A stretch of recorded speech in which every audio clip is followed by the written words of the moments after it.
Welcome to the Tech Egg. Don't get scrambled. Enjoy the video. In this video, I will explain how to stow Chrysler Pacifica seats. First, you'll want to prepare your vehicle. Begin by moving the front seats all the way forward to give ample room for the second row seats to fold. Next, clear out any floor mats or objects from the floor storage bins. Finally, make sure your second row seats are upright and securely locked in place before proceeding. Now, let's get those second row seats folded. Look for the two clearly numbered straps on the back of each seat.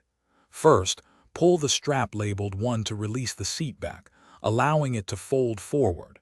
Then, pull the strap labeled 2 to unlatch the entire seat from its floor mounts. This action prepares the seat for its next step.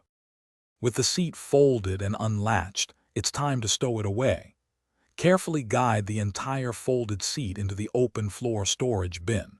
Apply gentle pressure to ensure it fully recesses and becomes flush with the vehicle's floor. You should hear a distinct click, confirming that the seat is securely locked into its stowed position, creating a flat cargo area. For even more cargo space, you can also stow the third row seats. Simply pull the strap located on the back of the third row seat. This will release the seat, allowing you to guide it backward and down into the rear cargo well. Make sure it's fully lowered and securely locked to create a completely flat and expansive cargo area, perfect for larger items. Thanks for watching. Consider subscribing if I helped unscramble your problems.